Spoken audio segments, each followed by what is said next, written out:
Hi, this is Jeffrey Tucker, and you're listening to the Libertarian Christian Podcast. Thank you so much for listening. You might also consider supporting this podcast by sharing it and even donating. LCI needs your help so it can continue creating great content. Welcome to the show that gets Christians thinking about faith and politics. Get ready to challenge the status quo, expand your imagination, and tackle controversy head on.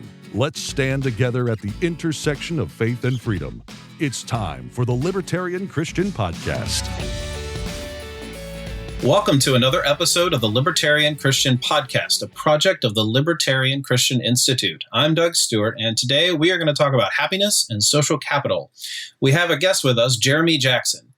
He is an associate professor in the Department of Agribusiness and Applied Economics at North Dakota State University, and he's the director of the North Dakota Center for the Study of Public Choice and Private Enterprise. He teaches courses in microeconomics, game theory and strategy, and public economics. His research has been published in journals such as Public Choice, Applied Economics, Contemporary Economic Policy, and the Journal of Happiness Studies.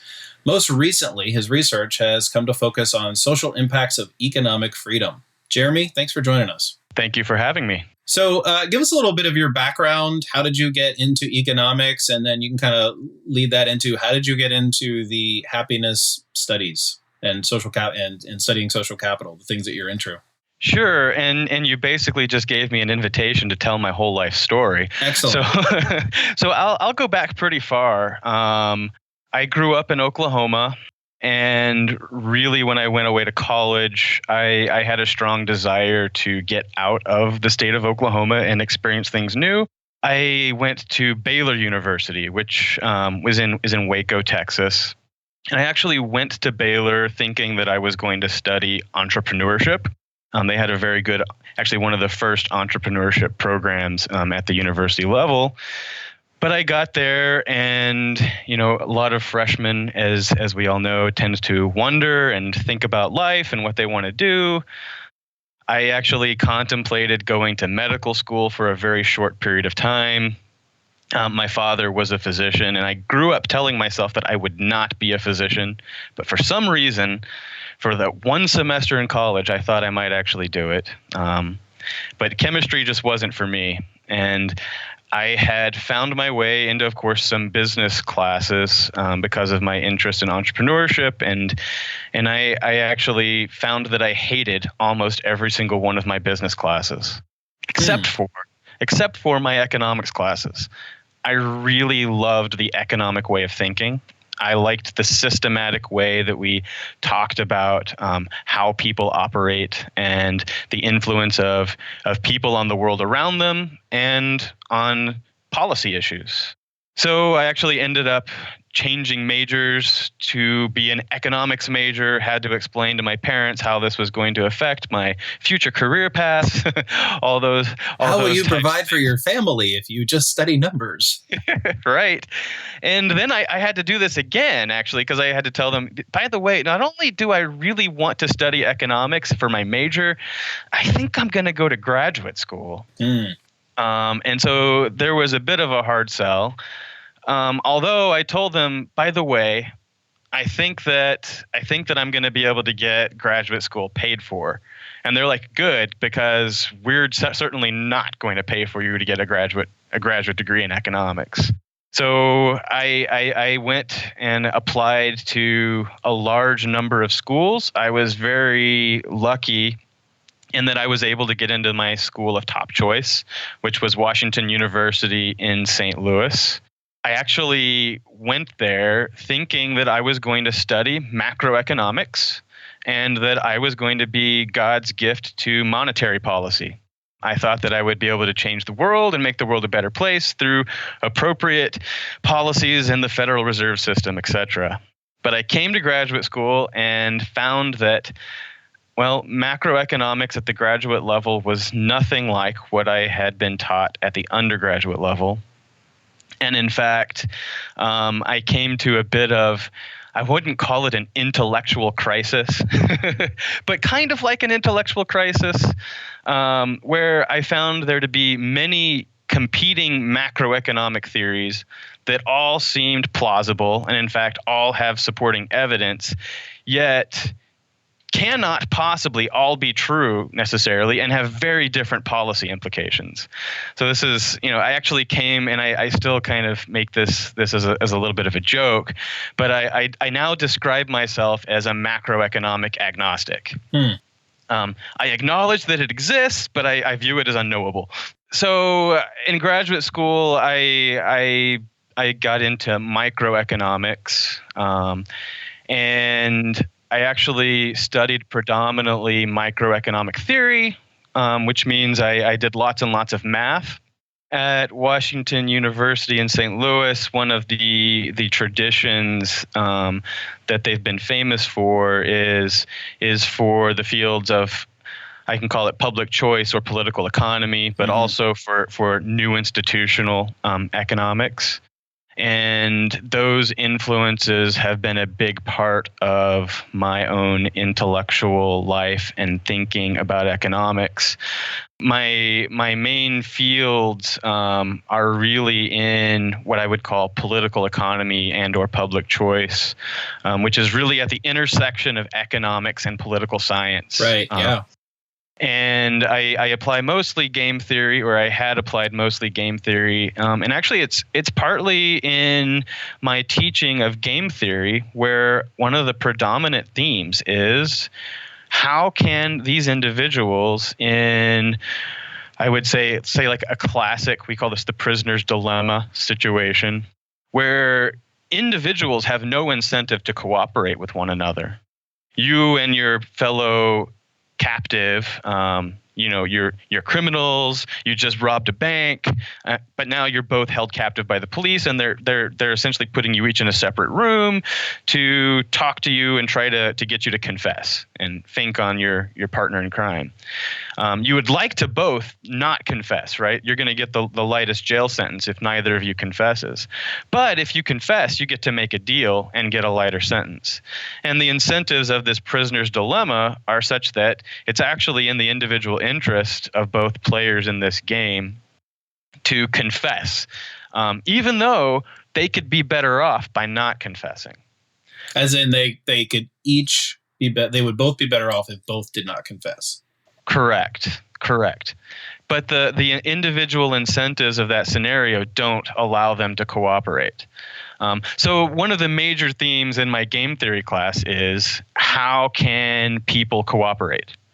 What are the things that could help people in these types of scenarios? Because the prisoner's dilemma pops up in an enormous number of, the same type of a game pops up in a number of types of interactions that people find them in. And so there's that issue of cooperation was a big part of my teaching, and actually began to be a much bigger part of some of my research program as well. I got into the study of happiness, which happiness is kind of a bad word to use. The word well-being is probably a more appropriate word, but happiness is sexier. Well, anyways, I got into that research actually through interactions that I had with my wife. She's an advertising professor. When we first met, she didn't probably think we had any overlap in interests because she thought that I probably studied finance and banking. But as we were getting to know each other, she came to realize that economics, as I study economics, is actually about people and studying people. And advertising is also about people. So we ended up having a lot of things in common. Yeah. And she had been reading some books about happiness, which led us into some topics of just talking between us about the nature of happiness. And I worked with several of actually graduate students in the communication department, which is her department, on some topics that dealt with student satisfaction and trying to measure satisfaction, which in a roundabout way led me into the research on happiness and empirical studies of happiness and well-being.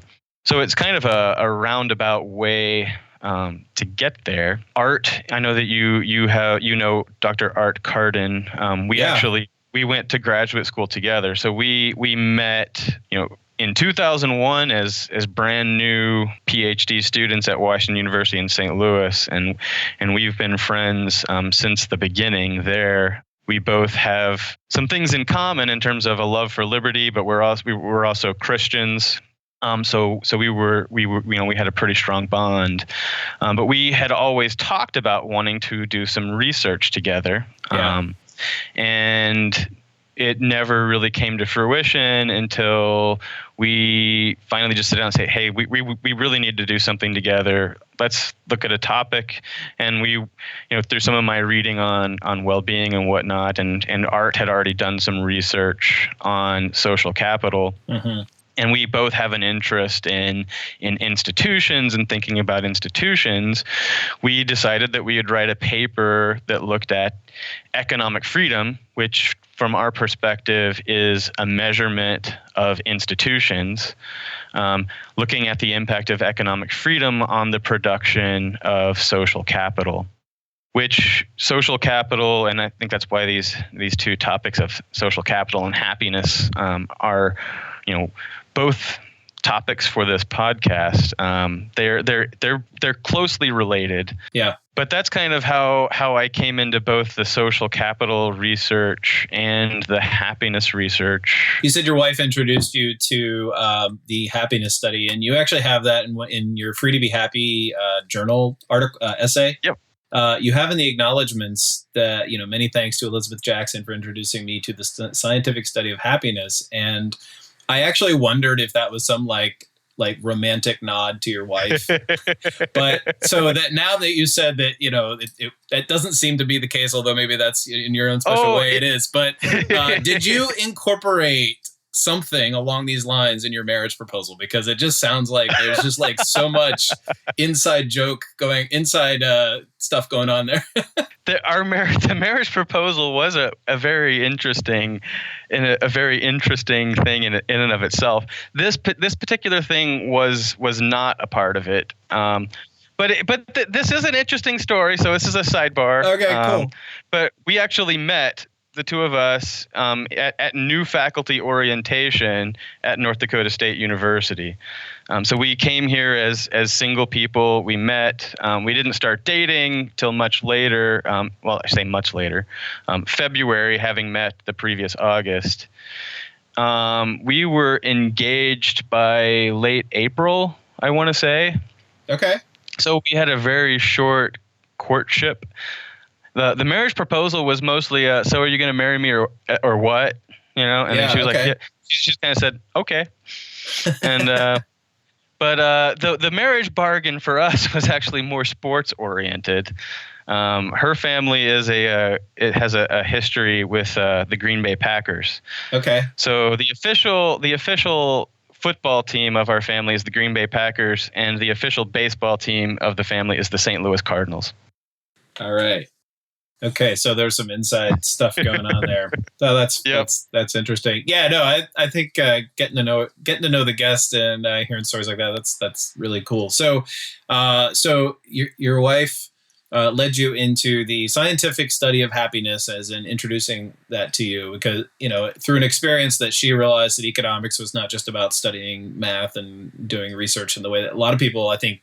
I know it's kind of a standard story that if you meet an economist on an airplane, or an economist will tell you that the first thing everybody asks is about what is the stock market's going to do. Yeah. And they're like, yeah, that's not what we do. We're not an investor unless they happen to be both. So I guess we should just start by what is the happiness research, or what is the research of well-being? I kind of agree that well-being is probably a better word. And there's possibly a rabbit trail to go down as to whether or not the practice of studying it affects whether or not people think of themselves as well off or happy. But just go ahead and tell us, what is happiness research? Well, that is just a huge question. There are multiple angles inside of what I would call happiness research. The very first, most principal thing is, well, what is happiness? I don't really engage in the research on what is happiness or what is well-being. Yeah, because it's a subjective kind of thing. I mean, a lot of people would measure happiness differently. It's extremely subjective. When did the research do you know when the research on this sort of started? Like, is it like what, a decade old, 2 decades old? It's a fairly new field. So happiness is one of these topics that actually a lot of social sciences have something to do with. It actually starts out as it's a fundamentally philosophical question, especially what is happiness? It's philosophy. So philosophy, they've been studying happiness since they started philosophizing. Yeah, right. But psychologists were probably some of the early entrants into more of a scientific approach. There's the field of positive psychology, which may have started in the 70s or 80s, but really started picking up steam in the 90s through the 2000s. Actually, maybe the 80s to 90s. Psychologists were the ones who pushed forth most of the measures of happiness that we have. Economists, as a social science, hadn't really started studying happiness very much at all until about the year 2000. The exception to that, the exception being Richard Easterlin. So Richard Easterlin started studying the economics of happiness probably in around the 70s. Okay. And he became famous for actually what is called the Easterlin paradox. He realized through the data that he had that there was a difference in how people report happiness as it relates to income. If you're thinking about it at the individual level, individuals seem to report higher levels of happiness when they have more income. But if you compare countries to one another, that often some of the richer countries didn't necessarily report average higher happiness, or higher happiness at the average level rather than at the individual level. So this was, for him, paradoxical. And that's where a lot of the economics literature kind of jumped in then. Yeah. Is what is the connection between income and happiness, and what are the things that create this paradox? So economists started coming in around the year 2000 with more broad questions than just that connection between happiness and income, and thinking more broadly even about how different institutions influence happiness. Things like the rule of law. Are people happier when there's strong institutions that give them protection of their property rights? How democratic is a country, and how does that influence happiness reports? And then from there, it's just kind of exploded into a whole field of economics in and of itself. But it's still, in terms of parts of the economics literature, at least, it's a very interdisciplinary topic. One can't really study happiness economics without knowing some things from sociology and from psychology, and having looked at some of what happens in the philosophy literatures as well. Do you think that's a good thing that this becomes interdisciplinary, or are there some dangers because then you have people who it's not their field of expertise to kind of study one thing? That like it's their field of expertise to study one thing, and then it has to leak into sociology, but they are not good sociologists. So somehow, is there a risk there as well? Or liability might be the better so word. There's always a risk with any academic research. Fair enough. Yes. So yes, but I think there's also a very big risk from viewing things singularly from one perspective. The thing is we happiness is a part of, and thinking about happiness to me is a part of thinking about the human condition and what does it mean to be human. What do humans try to do? And I think being happy is part of this fundamental thing. In that sense, I don't feel like it can be just the realm of one social science. I really think that any approaches have to to think about what happens inside of other fields. Now, this becomes to be a very difficult thing as an economist. I publish in mostly economics journals, and then it can be sometimes difficult to explain to an economics journal that this research is actually important to them, because they look at it and they say, hey, this isn't really economics. So there's difficulties of doing interdisciplinary work from the fact of we're all in a discipline. Yeah. But I think sometimes finding the actual truth doesn't come from just one discipline. I think a lot of times for these it's just such a fundamental complex issue. It's not something that I think one particular approach is gonna find everyththat. Yeah. So when you said that, the study of well-being is probably a better way to describe this, and that definitely aligns with our Christian values of seeking the well-being of, we could kind of platitudinize it and say, of all society or of our fellow citizens or whatever. But, at the end of the day, well-being, social, spiritual, physical, all kinds of ways of talking about well-being are very important to the Christian mission and to reaching people with the gospel. And so when I hear that economists have contributed to the study of social well-being or of happiness, however we want to put it, I get kind of excited because now we have some relationship between what we think about with politics and public choice theory with respect to what our mission is as Christians, is to think about the well-being of others.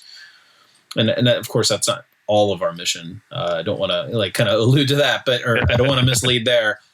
So what has the study of economic freedom and happiness, what's the correlation there? What can we learn from that in particular? So all of your questions, I know, are just going to be so loaded with so many different things that can be said. Well, that's so you can do all the work of answering them and unpacking them, and I just get to ask the questions.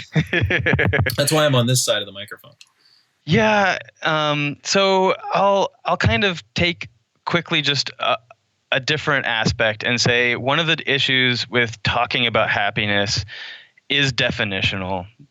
A lot of economists have approached happiness research as thinking about, we like to talk about this concept of utility. So when you take economics classes, you spend a lot of time studying the theory of utility and utility maximization. And so a lot of economists think about happiness as measuring this thing that we call utility, which is really something about people's preferences. How much do you like different things compared to other things?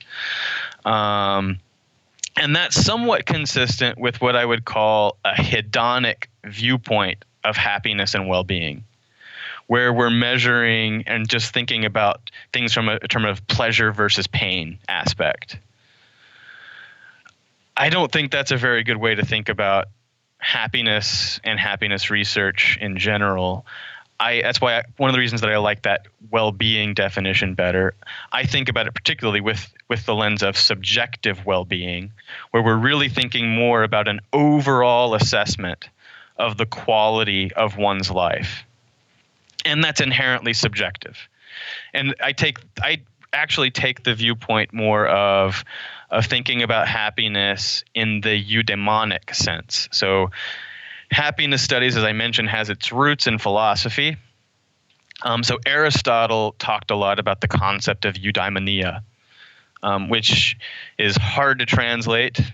But the best translation that I have seen people talk about, I should note, I am not a language scholar, so I take these things from other people. But eudaimonia, as I can see it, is best translated as flourishing.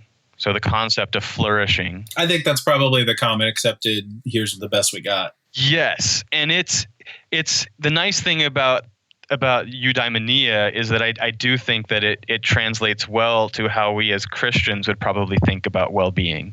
Mm-hmm. It talks about happiness as, and here I'll quote, an activity in accord with virtue. So it ties well-being specifically to living a virtuous life. It's living the life that you were meant to live. It's being the best you that you can be. That seems very concordant with an individual way of defining happiness. Yes. And that's where I come back to some of the research as well. It's pretty well established that people, when you ask them about their happiness level, and you ask them how autonomous are you? So you wouldn't ask it maybe in those exact terms, but you try to measure the autonomy that they have, the control that they have over their own lives. That corresponds very closely with these types of reports of your subjective well-being. And that's partly, I think, because when it comes to virtue and how I think about virtue, is that I can't force somebody to be virtuous. Something is virtuous when you're voluntarily choosing to do the right thing. And I can't be forced to voluntarily do the right thing. So to me, freedom is one of these necessary prerequisites to virtue. And then the virtue, living a virtuous life, can then lead to happiness and well-being. Freedom as in like economic freedom, or? I mean, freedom is in anything, in the terms of, even if you and I agree that we should help the poor, mm-hmm. and that helping the poor is a virtue. Right. Part of what I'm saying is that it's virtuous for I myself to do actions that help the poor. Right. To go serve at the soup kitchen, donate my money, my time to the well-being of others. But if I say, hey, I'm going to take this responsibility that's actually part of my virtuous living, and say, no, what I'm going to do is I'm going to pay taxes and have the government do this for me.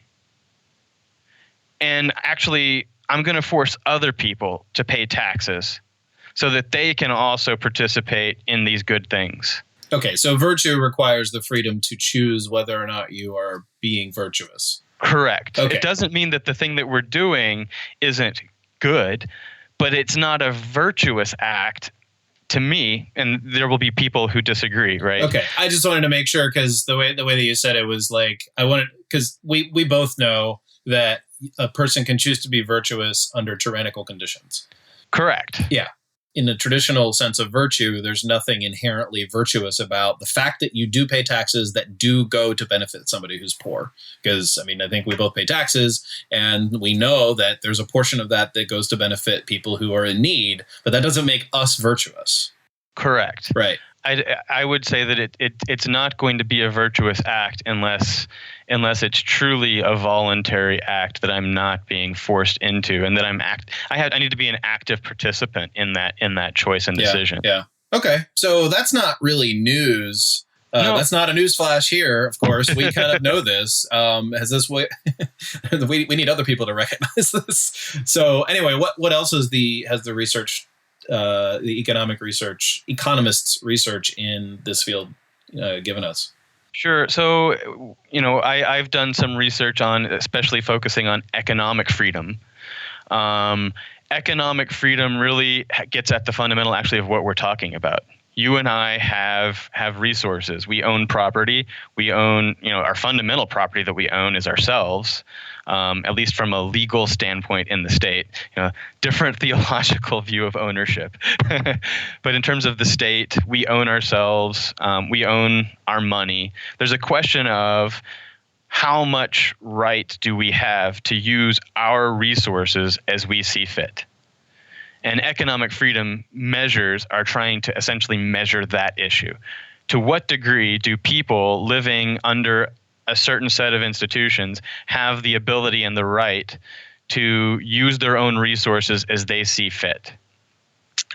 There's been a huge number of studies that have looked at economic. I shouldn't say huge. There's been more than just a few studies that look at economic freedom and well-being and happiness.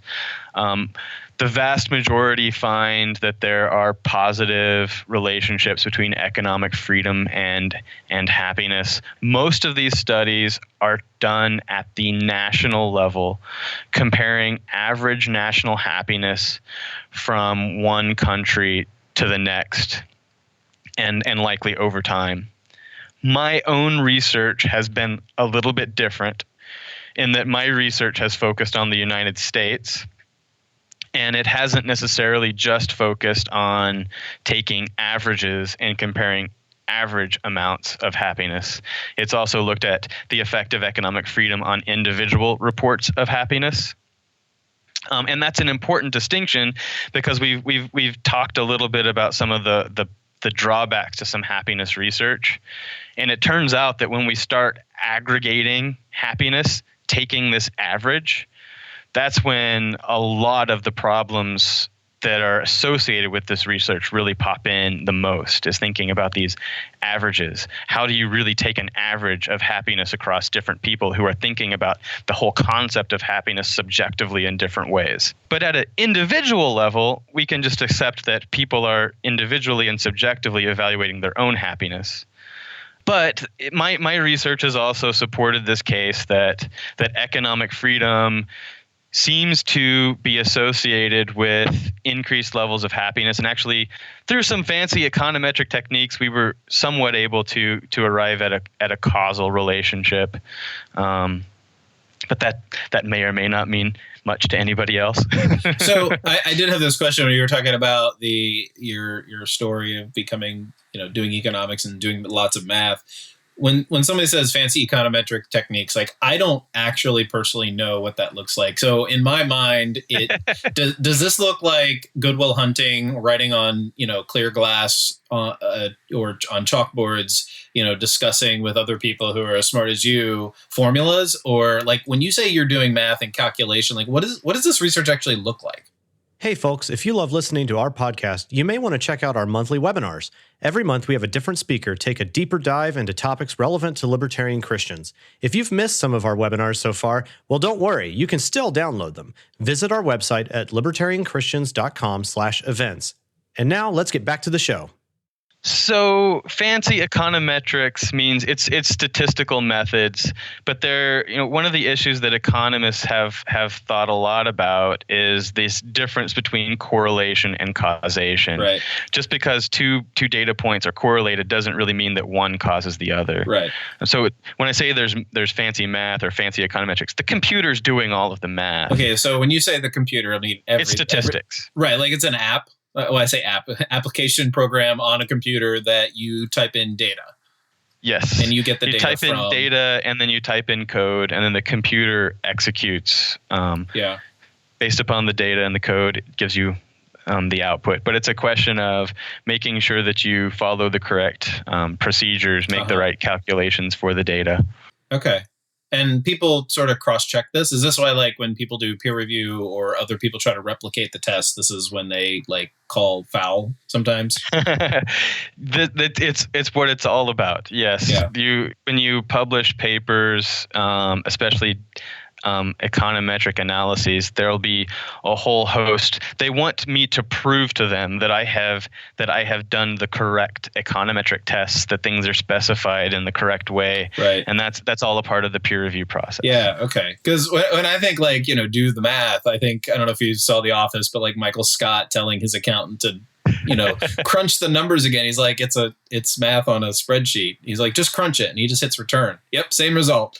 I don't know anything. I'm not an economist. So doing that kind of level work is kind of interesting. And, I know that a lot of people who aren't familiar with research, especially conservatives and libertarians have often looked at people who claim that, in 20 years, the sea levels are going to rise. Well, guess what? Who programmed the computers? Humans program the computers, and they're, of course, going to, be biased in a certain way if they're trying to measure things like climate change or something like that. So how do we know that the computers you're using aren't biased in favor of, special interests? Sure. I'll say that I don't engage primarily in trying to predict the future. Yeah. And most of my research is not what I would classify as normative. I think of myself and in terms of my economic role as mostly a positivist. I'm interested in how scientifically different variables are related with other variables. So I'm not trying to predict anything about the future. Yeah. that's one of the reasons why I got out of macroeconomics, as I described earlier. Okay, got it. Yeah. So this that was a little rabbit trail, and listeners, if none of you had those questions, thanks for humoring me in mind, because I've always wondered that about how research is done in that field. But one of the things that I thought of when I was kind of preparing for this podcast is the research into happiness. How has your thoughts on that, or how has your research, I should say, affected your thoughts on the Apostle Paul's, not motto, but like his exhortation to be content with whatever, to be content whether he's learned to be content with whether he's in good conditions or bad conditions. Because I've heard people say that people in countries who aren't like well off or aren't wealthy in general can be happier or are happier than in, say, the United States. I know most measurements of people in the Nordic countries are that their standard of living is lower, but yet they report a high level of happiness because of a number of factors, and, of course, people are going to try to use that as an advocate for things like universal health care. But I would just ask you, that be content whether in good conditions or bad conditions, has that ever entered your thought as you're studying what people are reporting they're happy about? Okay, so I have two responses to your question. One will be methodological. Mm-hmm. The second will be more theological. So hopefully I'll be able to keep these two separate in my answer to you. So back in terms of methodology, one of the real fundamental issues is making comparisons from one person to another. So how happy are you today, Doug? Let's rank this on a scale of 1 to 10. How happy are you? How happy am I today? I would say on a scale from 1 to 10, I'm an 8. That's pretty good. So I can take that same question and go ask somebody in another country using my best translation of those words and a scale, ask them the same question, and they could think of something completely different. So one of the issues that pops up in the happiness literature is the fact that so much of this is has a cultural context. Yeah. And I might be able to have a good idea of your happiness. And even if I have data on your happiness over time, you probably have a fairly consistent view of what it means to be happy. Right. And I might get some meaning from those repeated asking of you of your happiness. Right. But that doesn't mean that I can compare you and your ranking to somebody in a completely different culture, in a completely different context, with actually a completely different question even, because you don't speak the same language. Mm-hmm. All of these things, even down to what's the weather that day, can affect your answer. So it's really difficult for me to use that argument of, well, people in poorer countries report higher levels of happiness than people in some sort of trying to justify that, some type of thing like you were suggesting earlier. There are some other issues that we could go down that are rabbit holes that we probably don't want to. Sure. Yeah, but overall, the methodology is that just like you and I might report an 8 today, like maybe we're both equally happy today at an 8, but in your mind an 8 is like a really good day for you maybe, and an 8 for me because maybe I'm always a 9.5 in my mind, and so I feel slightly depressed, yet you feel exuberant, and yet somehow 8 means equal. Is it that sort of problem, like it's on an individual level?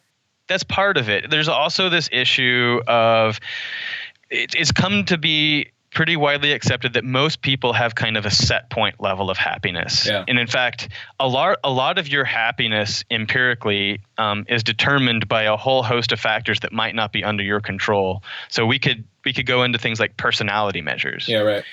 Your personality influences at least how you report happiness. No kidding. But it's also been shown that people have a baseline of happiness and they'll report that consistently, but then maybe something happens bad to you today. Well, you would report something lower, but you're likely to get back. There's this issue of adaptation. Over time, people adapt to very adverse situations and end up reporting a high level of happiness. Yeah. So what's the theological answer to the contentedness? So I think that your reference here is in particular in Philippians 4, probably mostly focusing on on verse 11. Yeah, right. For one thing, I hate reading just one verse. We don't have to necessarily read the verse out loud, so people can go back and look at it. But I'd also pop down to verse 13, which is a few verses later, where he starts off with this phrase, "I can do all things through him who strengthens me." And so I guess, my theological answer to this question is partly just to think about, what do we mean by content? And I don't think that Paul was content in the sense that he didn't do anything. I don't think that anybody would consider Paul to be somebody who was stagnant and lacked action, right? Right. Pursuing betterment doesn't, or if you're content, doesn't mean you don't pursue betterment in some measure. Right. I think, and I mean, we have the whole book of Acts, right, which is about the creation of the church, and it's called the book of Acts, right? It's about actions. So, and actually this is kind of maybe not completely a theological answer. As an economist, I often think about entrepreneurship and the role of entrepreneurship. And I view entrepreneurship as fundamentally about two things: entrepreneurial vision, that is noticing a problem and potential solution, and entrepreneurial action, that is taking action in pursuit of the vision. But I think a lot of people think about entrepreneurship just in terms of starting new businesses. Mm-hmm. Yeah. But for instance, I think of myself as an academic entrepreneur. I think of Paul, and I know that some people listening to me say this are going to hate that I'm saying this, but I think of Paul as a religious entrepreneur. He traveled all over the Roman Empire, starting churches and establishing communities of believers everywhere that he went. Yeah. So he does speak of contentment, but the contentment that he's talking about doesn't prevent him pursuing the vision that God gave him. Yeah, right. And I think that's one of the things that I don't like kind of that use of this verse in saying you're content, you should just sit there and be happy with the way things are.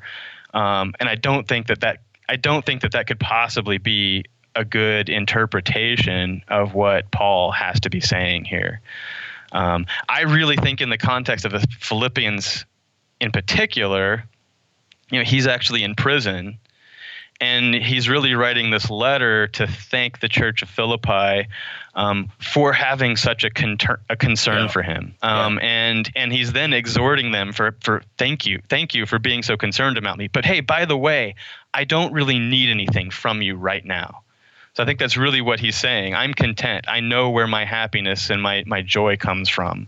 Yeah. And I have what I need, and you don't need to send anything to me. Yeah, there's like a centeredness to where he finds contentment rather than finding it in something that, rather than pursuing the latest thing or pursuing the next thing that has to happen. That's good. So I want to shift the conversation to the other topic we want to talk about, which is social capital. And the first time I heard this word was from President George W. Bush in 2004. After his re-election in 2004, he said that he built up a lot of social capital and he plans to spend it. Do you remember that? So I know the common conception that you're referring to. I don't remember the exact phrase that you're referring to. Yeah. Well, I actually kind of fell prey to this. Was before I became a libertarian. I mean, I've always been in favor of like more economic freedom and less government interaction. And so, growing up, I grew up in a Republican family. They weren't like diehard Republicans, but we always believed that the Republican Party was about less government, right? And that's kind of was my assumption. Then I realized that wasn't it. I realized I was really a libertarian, et cetera. But during that time, it was 2004. It was a long time ago. Before I became a libertarian. I don't know why I have to like segue it that way, but anyway, I was a fan of George W. Bush back then. Okay. And I did not want John Kerry to become president. And so George W. Bush I remember the next morning, watching Fox News and, George W. Bush wins a re-election. And he says this phrase. And I'm like, oh, yeah. He won the election by more than he won the last election, which isn't saying much in that case. But he won the election. It was very clear. The people spoke, and I'm going to spend that capital, which in his mind meant, I think, I get to do what I want for 4 years because I have this huge backing behind me. Now, I don't know if that's, very similar to the kind of social capital that you study, but that was the first time I heard the concept of social capital, because he literally wasn't spending money, but he was spending something called capital that wasn't in financial terms. So, what is social capital? I mean, did he use that correctly? Not saying did he spend. I don't mean did he spend it correctly. Did he use the term correctly, or is that just one of multiple terms? He used it in a very common way, not the way that most of the researchers that study social capital would refer to it. So I think what he meant when he talked about social capital was that I have a lot of people who owe me some political favors. And I'm going to call in this political favoritism that I've earned. And I'm going to say, hey, look, I supported you back in the day or whatever, and now I expect you to do this in support of me. So I think it was really a statement about political exchange. Yeah. My quid pro quo has come due. Yeah, I mean, that's kind of the feel that it has.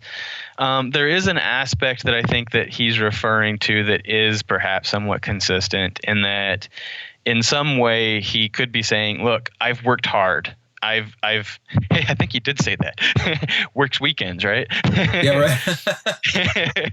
But that he built up a social network, a network of people that support him. Mm-hmm. And in that sense, he's probably using social capital to really reference this network of people, of supporters. And that's kind of related to how I think I would at least think about social capital, but also different. Okay. So what is it that you study? Yeah, tell us what you study. Well, social capital, kind of like happiness, is it's hard to define. Really hard to define. So I can talk a little bit about a couple of the prevailing definitions. Robert Putnam is one of the authors that probably brought social capital as a concept into modern literature and modern thinking. He would say the central premise of social capital is that social networks have value. So social capital refers to the collective value of all social networks. Social networks defined broadly, not like what Very we think broad. of as in media. But it's also, he's defining something that really couldn't just be, I have social capital. It's really a we have social capital. So there's one of the issues about social capital is we have to think about what's the unit of measurement. Can one person really possess social capital, or is social capital something that a community together has? And this word capital itself is actually a bit dicey. Economists have specific meaning to what capital is. We usually think of capital as being like the stock of machines that we use combining with labor that produce output. So social capital as an economic concept is thinking about, and we could actually conversely, we could compare it to this concept of human capital. Well, people have knowledge and resources, and that knowledge can be combined with labor and machines to produce stuff. So the more human capital you have, the more productive you will be. Well, social capital then puts in this social aspect, but economists would still often tie it back to thinking about productivity. In fact, Francis Fukuyama is another scholar, and actually I like his way of thinking about social capital better. So he basically talks about social capital as informal norms that promote cooperation between two or more individuals. And that's really where my thinking about social capital is that it really is the norms of reciprocity that make cooperation, and that's cooperation amongst individuals. It makes that cooperation possible. So long ago in our conversation, we talked a bit about the prisoner's dilemma and this fundamental issue of, well, how can these people cooperate in this situation where their incentives don't seem to be aligned? Well, I would say that social capital, these norms of reciprocity, are part of what can help people to solve those types of problems. It can help us cooperate in situations where it seems like maybe we wouldn't be able to get to cooperation. A lot of economists, in particular those in the public choice tradition, will talk about the problem of collective action. social capital is one of the fundamental ways, the things that can help us overcome the problems of collective action, to organize a group together to solve some type of a collective goal. So what does social capital look like? Do you have an example of somebody or some group that has developed it? So, I think that, and this is one of the things, that it's social capital is a fuzzy thing. One of the ways that we kind of might measure it is by thinking about, as you're suggesting, what are the types of things that produce maybe certain types of things that we can view that appear to be like social capital. And that would be voluntary associations. Are you a person, and actually a lot of the measures of social capital will even ask people, how often do you go to church? Being a part of a church and a part of a church community is thought to be a contributor to social capital. As a lot of these empirical aspects to social capital might be, how engaged are you? Do you vote? Do you contribute to issues at a local level? It's really about this idea of, are you connected as a person, or are you isolated as a hermit? So you contribute to the social capital to the extent that you are connected to other people and that you establish these, we call them norms of reciprocity. So there's a question, say my child gets sick. I live in Fargo, which is nowhere near my family. I can't call my mom and say, hey, can you come over and watch my sick kid for me? There's a question of, is there somebody in here that I trust enough that I would be able to ask them to come help me out? So one of the ways that we empirically measure social capital, and in fact there would be some people who would say this is the only way we should measure it, is by thinking about the issue of social trust. How much trust do you have in the average person that you come across with on a day-to-day basis where you live? If you can say that you on average trust other people quite a bit, that's indicative that there's probably a lot of social capital there. But if you don't trust people, if you think that everybody's out to get you, everybody's there to take rather than to give, then that's not indicative of social capital. Do you think libertarians are good at building social capital? That's a good question. I think both yes and no. Yeah, the safe answer is some are better than others. The thing about social capital, again, is that it's really about establishing voluntary associations. Yeah. To me, the concept of social capital is very closely connected to the overall idea of civil society. We could even link back to Alexis de Tocqueville and his description of civil society in the United States.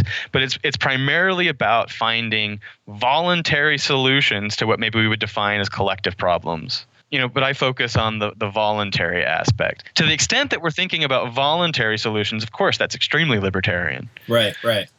But to the extent that we start saying, hey, let's go make it a rule that everybody has to contribute tax dollars to do this thing, it's no longer voluntary and isn't necessarily part of social capital then. Well, I guess I meant like libertarianism as a movement. Yeah, and that's probably... Well, my understanding would be that libertarianism as a movement is all about voluntarism. Mm-hmm. Yeah. So to me, maybe we're not good at it because we are very focused on our individuals and our individual rights. But the libertarianism wouldn't exist if we didn't voluntarily associate with one another in some form or fashion. Yeah, you can't force somebody to be libertarian. I cannot. Yeah. So, one of the reasons that I got into some of the happiness research and social capital research somewhat simultaneously is that the two were quite related. I talked about the research that I did on trying to connect economic freedom to happiness, and there seems to be a pretty good connection there. There's also a literature on the connection between economic freedom and social capital. This is a smaller literature. But there appears to be also a positive correlation between economic freedom and the development of social capital. And at least we know that this relationship doesn't appear to be a negative one. And that's important, partly because one of the things that I described as we were having some discussions about the nature of happiness research is that people tend to adapt. When we think about happiness over time, happiness for most people is fairly constant. Something good might happen. You would get a raise, for instance. Maybe you get a huge raise. Maybe you even win the lottery. Your happiness, especially if I ask you the day that you won the lottery, you're going to report huge happiness. But over time, that increase, that bump that you got is going to disappear. In fact, for some people, it seems that you track them a couple years later, their happiness might even be less. But there's this idea of adaptation. People adapt to both really good things that have happened to them and really bad things. So if we want to think about a world in which we want to promote in some way maybe people being or having well-being, I want to use happiness and well-being somewhat synonymously. We want to think about things that influence people's happiness that are enduring and won't be subject to adaptation. It turns out that social capital is one of these things. When there's more social capital, happiness is higher, and that those happiness levels stay higher over long periods of time.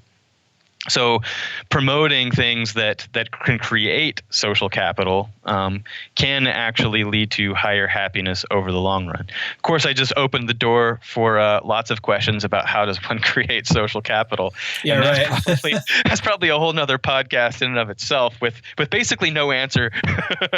So we just explore and talk about how fuzzy the answers are and how it's, challenging research and all of that. So there you go. There's that second podcast on this topic.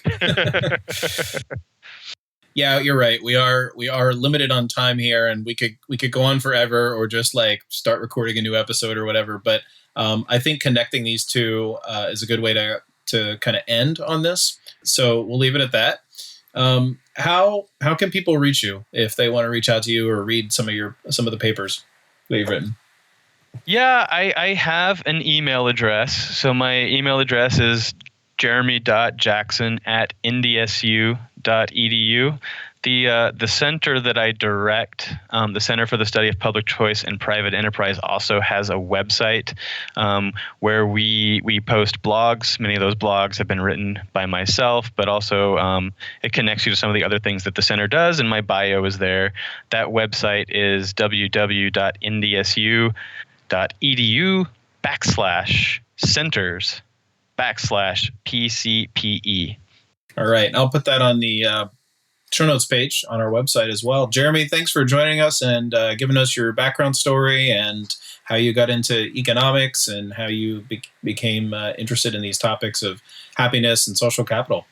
It was my pleasure. Thank you for listening to another episode of the Libertarian Christian Podcast. If you liked today's episode, we encourage you to rate us on Apple Podcasts to help expand our audience. If you want to reach out to us, email us at podcast@libertarianchristians.com. You can also reach us at LCI Official on Twitter. And of course, we are on Facebook and have an active group you are welcome to join. Thanks for listening, and we'll see you next time. The Libertarian Christian Podcast is a project of the Libertarian Christian Institute, a registered 501c3 nonprofit. The audio engineers were Doug Stewart and Jason Rink, and voiceovers were by Matthew Bellis and Caitlin Horn. If you'd like to find out more about the LCI, please visit us on the web at www.libertarianchristians.com.